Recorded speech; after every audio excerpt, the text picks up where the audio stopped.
Hello and welcome to Do It Yourself channel. Today I will show you where to find the option, how to enable and how to disable AI eye comfort mode in Realme 14 Pro phone. So first, where to find it? Our phone's settings. Tap once, then we are looking for display and brightness menu. Next we need to scroll down a bit to eye comfort and sleep menu. And here we have our options. So we have a bedtime mode with a switch here. And we have classic eye comfort, and here is the AI eye comfort option.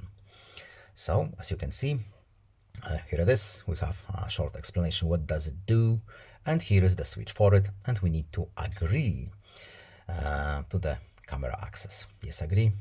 AI eye comfort now is on, and we can disable it using the same switch. That's all.